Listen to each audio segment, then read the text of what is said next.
ஏன்னா ராமரும் கை கொடுக்கல, விவேகானந்தரும் கை கொடுக்கல. ஒடிசா கை கொடுத்ததுனால ஜெய் ஜெகநாத் அப்படின்னு சொல்லிட்டு யாரும் அவருக்கு உத்தரவாதம் கொடுக்கலையா? ராமர் ஏதாவது உத்தரவாதம் கொடுத்தாரா? நீ வாயா வந்து எல்லாம் பண்ணு, என்னை ஜெயிக்க வைக்கிறேன்னு ஏதாவது சொன்னாரா? இவராக ராமரை கூட்டு போய் ஸ்கூலில் சேர்த்தாரு, கையில் பிடிச்சி குழந்தைய கூட்டு போகிற மாதிரி. இவராக இறங்கினாருன்னா ராமர் பாவம் அவர் என்ன பண்ணுவார்? எங்கெல்லாம் இவங்க தப்பு பண்ணாங்க அப்படின்னு நினைக்கிறீங்க? ஆர்எஸ்எஸோட இவங்களுக்கு உண்மையிலேயே பிரச்சனை இருக்கா, இல்லை இதை இப்போ எப்படி இவங்க ஹேண்டில் பண்ண போகிறாங்க? இவங்க ஆயுதம்னு நினச்சி எடுத்தது ஒரு அட்டை கத்தி மாதிரி, புரியுதா? பல பலன் இருக்குது. சரி, இது எவ்வளோ பெரிய கத்தியாக இருக்குன்னு எடுத்துட்டாங்க. இப்போ தான் அது அட்டை கத்தி, அதை வச்சு என்ன பண்ண முடியுன்ற மாதிரி ஆயிடுச்சு. இனி ஜென்மத்துக்கும் மோடி வந்து உத்தரப்பிரதேஷ் பக்கம் போக மாட்டார். இதோட மானியகினி எல்லாமே கட்டு. ஏன் இவங்க வந்து இந்திய கூட்டணிக்கு ஆதரவு தரலன்னு நினைக்கிறேன்? அவங்க வந்து ஏற்கனவே ஒன்றா சேர்ந்து தானே போட்டி போடுறாங்க. அப்படி ஒன்று. நிதிஷ்குமாருக்கு இப்போ வந்து ஆட்சி நடந்துக்கிட்டு இருக்கிறது பிஜேபி சப்போர்ட்டில் தான் அவர் ஆட்சியில் இருக்காங்க. அவர் இங்கே பிடிங்கி விட்டாருன்னா அங்கே பிடிங்கி விட்டுறாங்க. இந்திய கூட்டணியை பொறுத்த வரைக்கும் இது வந்து ஒரு தோல்வி அப்படின்னு அவங்களால சொல்லவே முடியாது. ஏன்னா ரொம்ப ஒரு க்ளோஸ் கால் அப்படின்னு. தோல்வி க்ளோஸ் கால்லாம் கிடையாதுமா, இதுதான் வெற்றி. எப்படின்னா இப்போ ஒரு நாளும் நிம்மதியாக மோடி தூங்க முடியாது. 10 ஆண்டுகள் வந்து ஆட்சி பண்ணியிருக்கிறாங்க. இந்த ஆட்சி காலத்தில் இருந்த அதிருப்தி ப்ளஸ் மத ரீதியிலான வெறுப்பு பேச்சு, இது ரெண்டும் தான் வந்து பாஜக லூஸ் பண்ணுறதுக்கு ஒரு பெரிய விஷயமா இருந்தது அப்படின்னு சொல்கிறாங்க. உண்மையா? இல்லை, பாஜக லூஸ் பண்ணதுக்கு அது மட்டும் காரணம் இல்லை, மோடியோட தியானமும் ஒரு காரணம். அந்த தியானம் தான் கடைசியில் பண்ணார் பாருங்க, அந்த இதில் போய் பாறையில் போய். அது வந்து ஒரு பெரிய ஒரு இதாகவும். ரெண்டாவது ராமர் கோயிலுக்கு போனது வந்து ஒரு மிகப்பெரிய ஒரு எதிர்வினை. ஒரு விஷயம் யோசிக்கிறாங்க அப்படின்னா கூட அதை முன்னிறுத்துறதுக்கு, அதை சொல்கிறதுக்கு அப்படிங்கிற ஒரு தைரியம் வருமா? அவங்களோட செயல்பாடுகளில் ஒரு தொய்வு இருக்கும்னு நினைக்கிறீங்களா? தான் தோன்றித்தனமாக முடிவுகளை எடுக்க முடியாது. ஸோ அந்த மாதிரி ஒரு நிலையில் வந்து சிக்கிட்டார். இனி இவங்க பில்லு பாஸ் பண்ணாங்கன்னா இப்போ எவன் கேட்டான்? இவங்க பேசாமல் இருந்தாலே போதும், நாடாளுமன்றத்தையே நடத்தவே வேணாம். வணக்கம் அவதி சார். வணக்கம். வணக்கம்மா. ஸோ ஒரு எதிர்பார்த்து காத்திருந்த ரிசல்ட்ஸ் எல்லாம் வந்துருச்சு. அவர் வந்து ரிசைன் பண்ணிவிட்டு மறுபடியும் 3வது முறையாக பதவி ஏற்றுக்கிறதுக்கு ரெடியும் ஆயிட்டார். ஆனால் என்னென்னா எல்லாரும் சொல்கிறதுன்னா ராமரும் கை கொடுக்கல, விவேகானந்தரும் கை கொடுக்கல, ஒடிசா கை கொடுத்ததுனால ஜெய் ஜெகநாத் அப்படின்னு சொல்லிட்டு யாரும் அவருக்கு உத்தரவாதம் கொடுக்கலையா? ராமர் ஏதாவது உத்தரவாதம் கொடுத்தாரா? நீ வாயா வந்து எல்லாம் பண்ணு, உன்னை ஜெயிக்க வைக்கிறேன்னு ஏதாவது சொன்னாரா? இவராக ராமரை கூட்டு போய் ஸ்கூலில் சேர்த்தாரு, கையில் பிடிச்சி குழந்தைய கூட்டு போகிற மாதிரி. இவராக இறங்கினாருன்னா ராமர் பாவம் அவர் என்ன பண்ணுவார்? ஏன்னா இப்போ நீங்கள் ராமாயணத்தில் பார்த்தீங்கன்னா அவரே போராடி தான் வாழ்க்கை பூரா நெஞ்சமெல்லாம் புண்ணா போச்சு தம்பின்ற ரேஞ்சு தான் அவருடைய வாழ்க்கையே இருக்குது. அவர் ஒரு அவதாரம். அந்த அவதாரத்துக்கே நடந்த நிலைமையை பார்த்தீங்களா? பூராமே அவர் ஃபாரஸ்ட்டில் தான். இன்றைக்கி உள்ள மிடில் கிளாஸ் ஐடியில் வேலை பார்க்குறவங்க கூட 5 ஸ்டார் ஹோட்டல் 7 ஸ்டார் ஹோட்டலில் சனிக்கிழமான சரக்கு அடித்து ஜாலியாக இருக்கான். ஆனால் அந்த குடுப்பினை கூட அவர் தப்பாக நம்ம சொல்ல, ஒரு இறைவனுக்கு ஏற்பட்ட நிலையை பார்த்தீங்களா? காலம்பூரா காட்டில் போய் கொண்டாட்டி சொல் பேச்சு கேட்காம, அது மானை பிடிக்க போகிறேன்னு சொல்லி ஒரு கோட்டை தாண்டி எவனோ ஒருத்தன் வேஷம் போட்டு தூக்கிட்டு போய் எவ்வளோ கஷ்டம் பாருங்கள். நினச்சி பாருங்கள், இப்போ உள்ள காலத்தில் நினச்சி பாருங்களேன். ஒய்ஃப் வேலைக்கு போயிட்டு வரேன்னு போகுது, வேணாம்மா நீ மழை பெய்கிற மாதிரி இருக்குது வேண்டான்னு வீட்டுக்காரர் சொல்கிறாரு. இல்லை பரவாயில்ல நான் காரில் தானே போகிறேன்னு போகுது, கடத்திட்டு போயிடுறாங்க. என்ன ஆகும் நிலமை? அவன் குடும்பம் எவ்வளோ பதட்டப்படும், அந்த பொண்ணோட மனசு எப்படி பதட்டப்படும்? எங்கே வச்சுருக்காங்கன்னே தெரியல. தெரிஞ்சுவன் காரில் வீதி வீதியாக தெரிவான். அந்த காலத்தில் போலீஸும் கிடையாது. இப்போ கூட கம்ப்ளைண்ட் கொடுக்கலாம். போலீஸில் கம்ப்ளைண்ட் கொடுத்தா கூட ஒரு 10 நாள் கழிச்சுனாலும் கேஸ் எடுத்து இதை தேடுறேன்னு வாங்க, காசு வீச கொடுத்து. ஸோ அதுக்கும் வழி இல்லை. அவராக தேடி போகிறாரு, எங்கே போகிறதுனே அவருக்கே தெரில. எப்படி போய் அவர் கடைசியில் காலம் போன கடைசியில் போய் அந்த பொண்ணை மீட்டு வராரு. மீட்டு வந்து பார்த்திங்கன்னா அதுலேயும் 4 பேர் சும்மா இருக்க மாட்டான். ஏதோ ஒன்று சொல்லி திருப்பி அதை தீயில் இறங்க சொல்லி, ஏதோ வந்து ஸ்விம்மிங் பூலில் இறங்குமா அப்படின்ற மாதிரி சீதையை வந்து தீக்குள்ளே இறங்கு நிரூபிக்கணும் அப்படின்னு அது இறங்குது. பாவம் இறங்கி திருப்பி வந்தோடனே திருப்பி ஆத்தங்கரைக்கு போகிறாரு. அங்கே 4 பேர் துணி துவச்சிக்கிட்டு இருக்கவன் தப்பாக பேசுகிறான். திருப்பி டென்ஷன் ஆகி வீட்டுக்கு வராரு, திருப்பியும் தீயில் இறங்க சொல்கிறார். இப்படி அவருடைய வாழ்க்கையே வந்து ஒரு பாடமாக, ஒரு மனித வாழ்க்கை எப்படிலாம் இருக்குன்னு இருந்தவரை அவர் பாட்டுக்கு இருக்கார். அவர்கிட்ட போய் நீங்கள் வழி போட்டிங்கன்னா இப்போ நீங்கள் எதில் பவர்ஃபுல் அப்படின்னு அதைத்தான் நீங்கள் செய்யணும். உங்களுக்கு எது தெரியுமோ, இப்போ நீங்கள் வந்து ஒரு ஆங்கர், உங்கள் கூடயே நான் இருக்கேன், உங்கள்கிட்ட ஒரு கற்றுக்கிறேன்னா உங்கள்கிட்ட இருந்து என்ன கற்றுக்க முடியும்? எப்படி ஆங்கரிங் பண்ணுறீங்கன்னு தானே கற்றுக்க முடியும். நான் உங்கள் கூடயே இருந்து உங்கள் கூடயே ஒரு 3 மாதம் ட்ரைனிங் எடுத்திருக்கேன் நிவேதாட்ட, எப்படி அவனை கொல்லாமல் விட மாட்டேன் அப்படின்னா, கொலை பண்ணுறதுக்கு உங்கள்கிட்டதுக்கு ட்ரைனிங் எடுக்கணும். நீங்கள் உங்கள் கூடயே சுற்றிக்கிட்டு நான் போய் 3 மாதம் ட்ரைனிங் எடுத்துட்டேன், நீ எவனை எடுத்தேன் கத்தி எடுத்தேன்னா 3 பேரை போடாமல் விட மாட்டேன்ற ரேஞ்சுக்கு பேசினா எப்படி ஆகுமோ அதுதான். ராமர் அவர் பாட்டுக்கு இருக்கார். அவர்கிட்ட போய் நீங்கள் இது பண்ணிங்கன்னா அவர் வந்து அவர் பிரச்சனையே வந்து இதாக இருக்குது. அதாவது அந்த இதில் சொல்கிறேன் வந்து ராமாயணத்தில் இருக்கிறத தான் நம்ம சொல்கிறோம், நம்மளாம் சொல்லலை. ஸோ அப்படிலாம் இருக்கும்போது இவர் போய் அவருக்கு கோயில் கட்டுறேன் அப்படி இப்படின்னு அவர் வனாந்தரத்தில் இருக்கவரை போய் ஒரு இறைவன் வந்து ஒரு அவதாரம், அவர் அவதாரம் எடுத்ததே வந்து இந்த இதில் இப்படி தான் இருப்பேன்னு எடுத்துகிட்டு வந்திருக்காரு. அவரை கொண்டு வந்து நீங்கள் ஏசி ரூமில் படுக்க வச்சிங்கன்னா எப்படி இது பண்ண முடியும் அப்படின்ற மாதிரி அவர் பார்த்தாரு. அவர் பாட்டுக்கு தான் இருக்கார். இவராக கொண்டு போய் வச்சு இவராக எதிர்பார்த்த இடங்கள்ல வந்து வெற்றி கிடைக்கல. அதுவும் நீங்க இப்ப நம்ம பேசிட்டு இருக்க மாதிரி ராமர் கோவில் அப்படிங்கிறது ஒரு பெரிய ஆயுதத்தை தான் அவங்க கையில எடுத்தாங்க. இதை வச்சு நம்ம எப்படி ஜெயிச்சிடலான்னு. பட் அயோத்தியிலேயே வந்து தோத்து போய் உத்தரப்பிரதேசத்துல ஒரு பெரிய பின்னடைவு. எங்கெல்லாம் இவங்க தப்பு பண்ணாங்க அப்படின்னு நினைக்கிறீங்க? ஆர்எஸ்எஸோட இவங்களுக்கு உண்மையிலேயே பிரச்சனை இருக்கா, இல்லை இதை இப்ப எப்படி இவங்க ஹேண்டில் பண்ண போறாங்க? இவங்க ஆயுதம்னு நினச்சி எடுத்தது ஒரு அட்டைக்கத்தி மாதிரி, புரியுதா?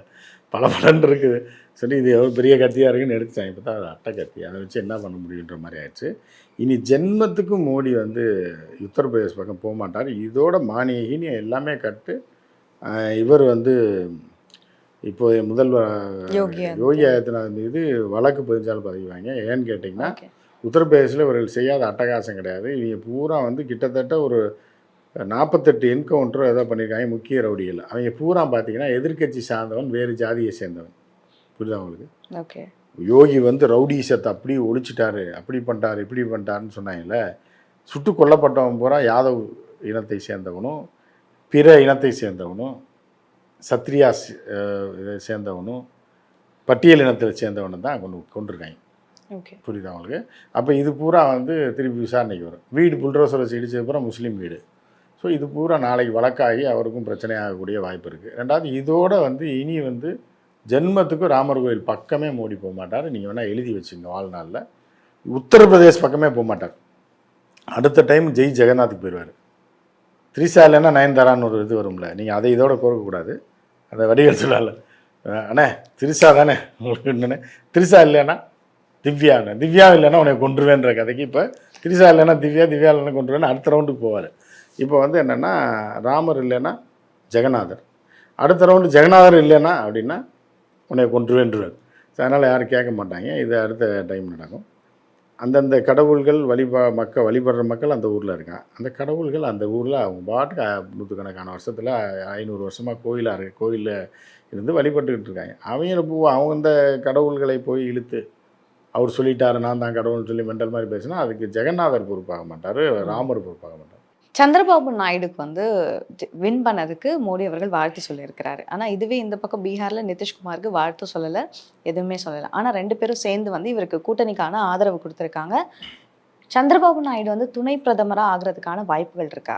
இப்போ வந்து ஒரு விஷயம் என்னென்னா, இப்போ உங்கள் வீடு இருக்குது.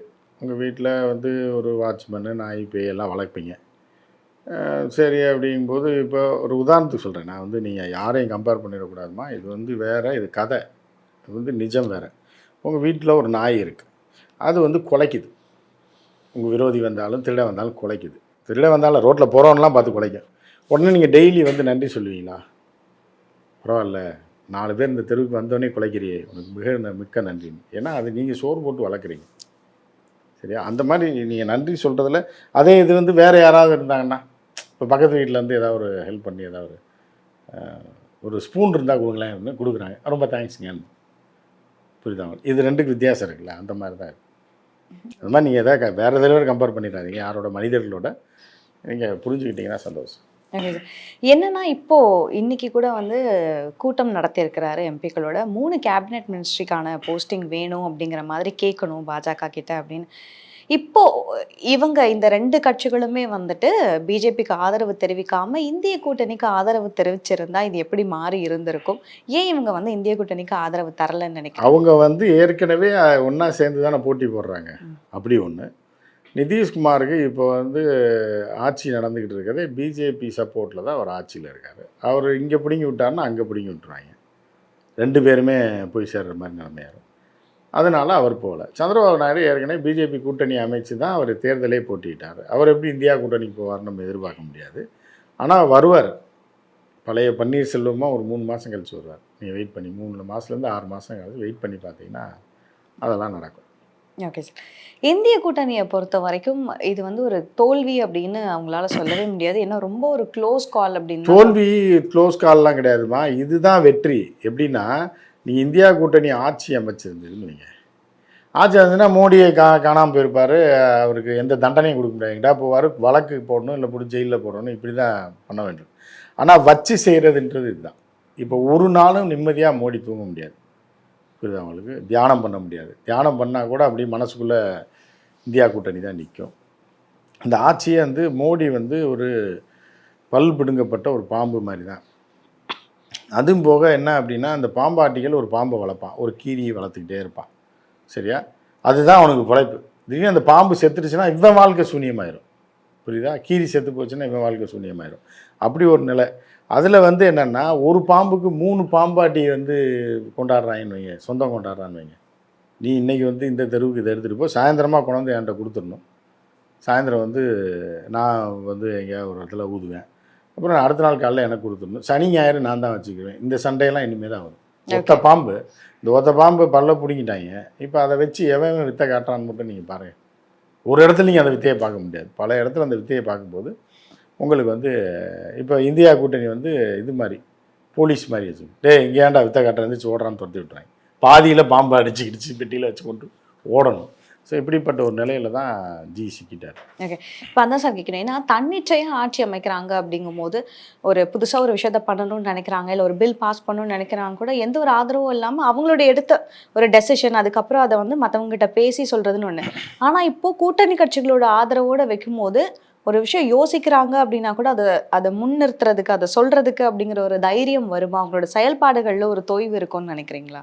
அதாவது இவ்வளோ நாள் என்ன பண்ணான்னா, ரஜினி வந்து இது இவர் வந்து ஒரு டைரக்டர்னு வச்சுங்க, யார் நம்ம ஜி வந்து டைரக்டராக இருந்தார்னா, திடீர்னு பார்ப்பார். காலா படத்தில் ஒரு கதை எழுதுவார், காலா படம் மாதிரி ஒரு கதை எழுதி ராமராஜன் ஹீரோவாக போட்டிருந்தார். ஜி என்ன ஜி போடியா 4 சண்டையை வையா அப்படின்னு, இல்லைன்னா இவரை போடியா அவரை போடியா, அவர் கால்ச்சிக்கலாம் இவ்வளோ போடியா, நம்ம வச்சதான் என் சட்டம் அப்படின்ட்டு இருந்தது.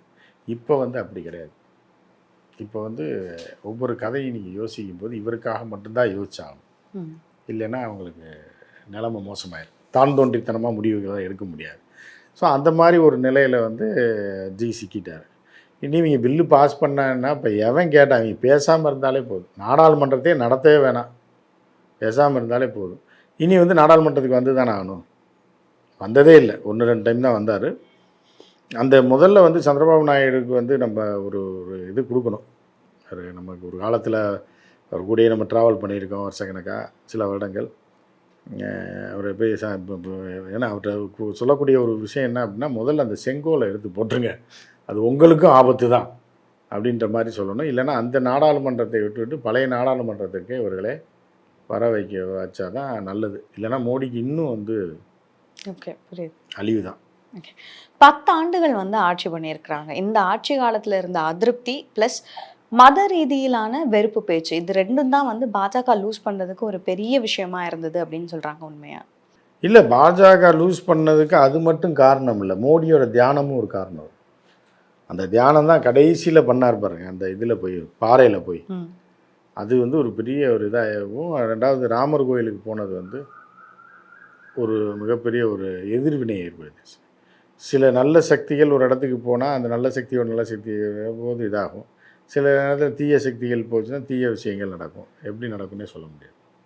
ஓகே, சில பேர்லாம் கோயிலுக்கு போவாங்க, காது குத்துக்கு குடும்பத்தோடு வேன் பிடிச்சி போவாங்க, எங்கேயா ஆக்சிடென்ட் ஆகி ஒரே குடும்பத்தை சேர்ந்த 10 பேர் பலி அப்படிலாம் பார்த்துருப்பீங்க. நீங்கள் கோயிலுக்கு தானடா போனால், ஐயப்பன் கோயிலுக்கு போனால் வந்து இப்படி ஆயிடுச்சு அப்படின்னா, இவர்கள் எப்படி போனாங்க என்ன பண்ணாங்கன்னு சொல்லி ஒரு விஷயம் இருக்குது. முறைப்படி விரதம் இருந்தார்களா, நல்ல மனிதர்களா, வாழ்வியலில் ஒரு ஒழுங்காக இருக்கானா, இதெல்லாம் பார்த்து தான் அந்த முடிவு. ஸோ அந்த மாதிரி வந்து ஜி போன ராமர் கோயிலுக்கு போனது எதிர்வினையாக முடிஞ்சிச்சு. அந்த மாதிரியான ஒரு விஷயம் இருக்குது. என்னென்னா, சந்திரபாபு நாயுடு இவங்களை வந்து அந்த 2 ஃப்ளைட் இருக்குது 9,000 கோடிக்கு, அதை விற்றாங்கன்னா நிறையா ஊரில் பாலம் கட்டலாம், ஆந்திராவே டெவலப் பண்ணி விட்டுலாம். மோடிக்கு வாங்கின 2 ஃப்ளைட் இருக்குல்ல, 4,500 கோடிக்கு, அதை அப்படியே சீட்டெல்லாம் பிடிங்கி ரீஆல்டர் பண்ணிவிட்டு இந்தியன் ஏர்லைன்ஸில் விற்றுடலாம். அதை விற்றுட்டு அந்த காசில் ஆந்திராவே 8,000 கோடி இருந்தேன்னா பெரிய அளவில் டெவலப் பண்ணி விட்டுலாம். அந்த மாதிரியான சம்பவங்கள்லாம் இன்றைக்கி நடக்கிறதுக்கான வாய்ப்பு இருக்குது. Okay sir. ஸோ இன்றைக்கும் வழக்கம் போல் நேர்காணலாக கலந்துக்கிட்டு நிறைய விஷயங்களை பார்க்குறதுக்கு ரொம்ப நன்றி மாவதி சார்.